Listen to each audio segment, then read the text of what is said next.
বন্ধুরা, আজ রওনা হচ্ছে খানখানাপুর থেকে ঢাকা। চলুন খানখানাপুর থেকে ঢাকার পথের সৌন্দর্য, অভিজ্ঞতা এবং গল্প শেয়ার করি। ট্রেন আসার আগেই আমি যথারীতি স্টেশনে এসে উপস্থিত হই, কিন্তু ট্রেন বেচারা আমাকে না নিয়েই এখানে না দাঁড়িয়ে রাগ করে সোজা চলে যায়। ফলে আমি ট্রেনে উঠতে পারি না।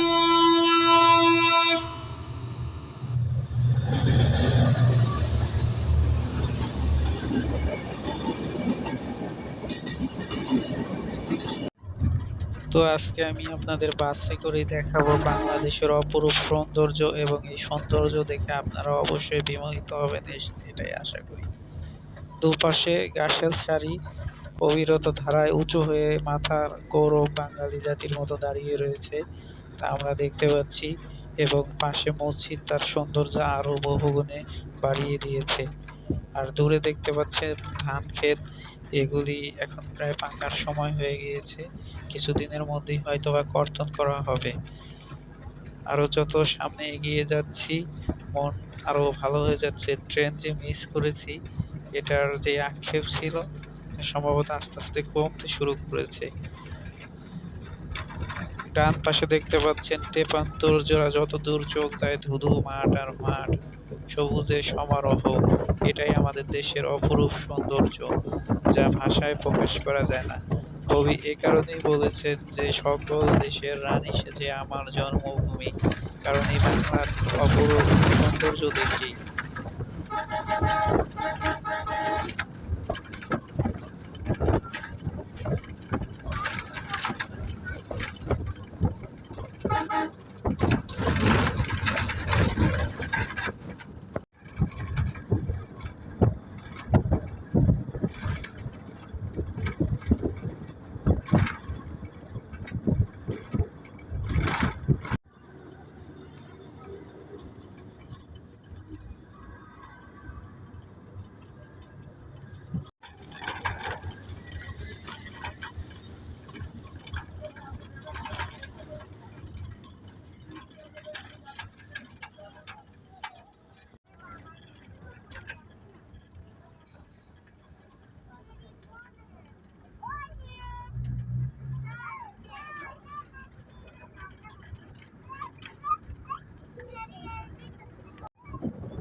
এগুলো দেখছেন পদ্মা নদী থেকে উত্তোলনকৃত বালি।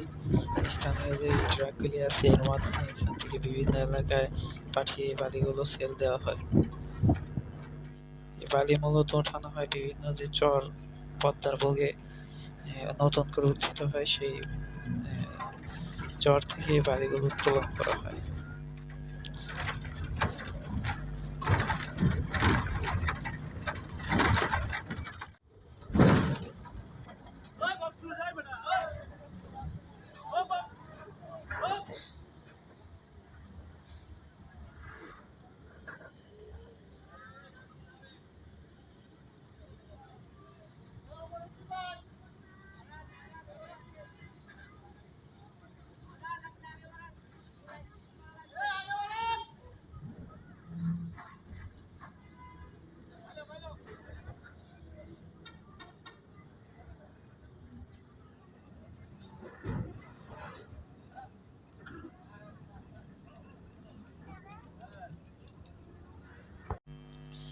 ফেরিতে ওঠার পরে আমি আস্তে আস্তে ফেরির ছাদের দিকে যাচ্ছি, যাতে উপর থেকে আপনাদেরকে ভিউটি খুব সুন্দরভাবে দেখানো যায়। এটা হলো দ্বিতীয় তলা। এইখানে আপনার বিভিন্ন হোটেল বসেছে, এবং তারপরে উপরে ছাদে যেয়ে যে মনোরম পদ্মা নদীর দৃশ্য আপনাদের দেখাতে পারছি। সাইডে দেখতে পাচ্ছেন বিভিন্ন ধরনের ট্রলার আনলক করা আছে। আর দূরে যত দূর চোখ যায় পানি আর পানি, দেখতে খুবই আকর্ষণীয় লাগছে।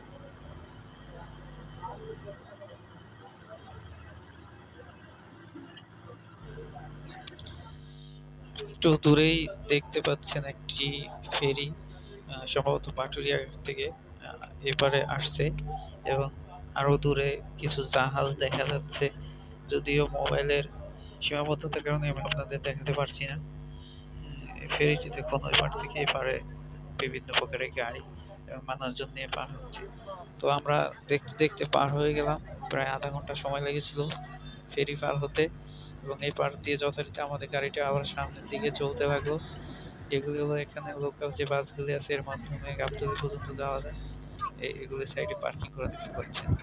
সামনে এগুলোর পর আবার সেই চোখ ধাঁধানো ফসলের মাঠের সৌন্দর্য অবারিতভাবে ছড়িয়ে ছিটিয়ে আছে সারাটি স্থান জুড়ে, যা আমি আপনাদেরকে এখন দেখাচ্ছি। কিছুদিন পরে আপনার যে বর্ষা মৌসুমের পরে এখান দিয়ে গেলে এই ধানের ক্ষেতের পাশে দেখা যায় যে দুই ধারে ছড়িয়ে আছে বিভিন্ন সরিষার ফুলের ক্ষেত এবং সরিষা, যা দেখতে খুবই আকর্ষণীয় লাগে। এটি দেখতে পাচ্ছেন এখানে একটি লেকের মতন, এখানে মূলত মাছ চাষ করা হয়। এখানে বর্ষা মৌসুমে নৌকা দিয়ে ঘোরাও যায়। তো এটি দেখতে দেখতে আমরা সামনের দিকে এগিয়ে চলছি।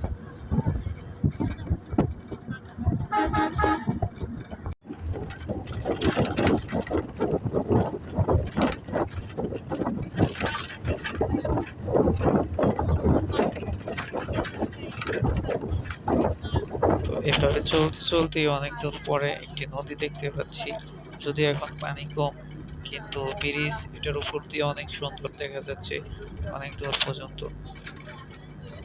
দেখতে পাচ্ছেন ব্রিজের উপর দিয়ে আমাদের গাড়ি সামনের দিকে এগিয়ে চলছে।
হালা করতেছে আর মানে যে পরে মানুষ কে ওই যে নাম্বার আগে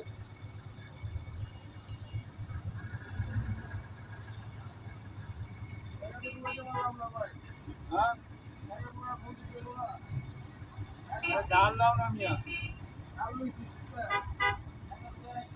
যাও কিন্তু টেকেটা দুবার যাও।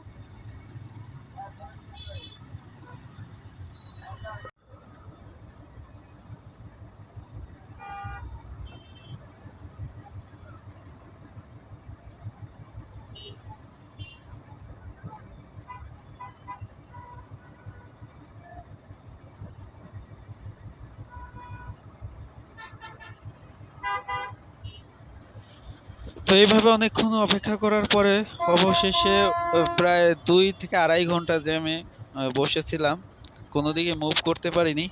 এই জ্যামের পরে অবশেষে ঢাকায় যেয়ে পৌঁছাইলাম। এই যে আহ, দেখেন আপনারা যে কি পরিমাণ জ্যাম। প্রায় 2 থেকে আড়াই ঘন্টা জ্যামে বসে থাকার পরে এই যে এই মুহূর্তে এসে ঢাকায় পৌঁছালাম। দেখুন ঢাকার কি সুন্দর দেখাচ্ছে একটা সন্ধ্যার সময়। অনেক লাইটিং করা হয়েছে বিভিন্ন বিল্ডিং এ, অনেক সুন্দর দেখাচ্ছে। তো ঢাকার কাছে এসে পৌঁছালাম। তো এই ছিল খানখানাপুর থেকে রাজধানী ঢাকা শহরে আসার আমার বাস্তব অভিজ্ঞতা। আপনাদের যদি ভিডিওটি ভালো লেগে থাকে তাহলে অবশ্যই সাবস্ক্রাইব করে পাশে থাকবেন এবং লাইক কমেন্ট শেয়ার করে ভিডিওটি সবার মাঝে ছড়িয়ে দেওয়ার জন্য গুরুত্বপূর্ণ অবদান রাখবেন। এই আশা ব্যক্ত করে আগামী কোনো নতুন ভিডিওর আমন্ত্রণ জানিয়ে আজকের মতন এখানেই শুরু করছি। সবাই ভালো থাকবেন। আল্লাহ হাফেজ।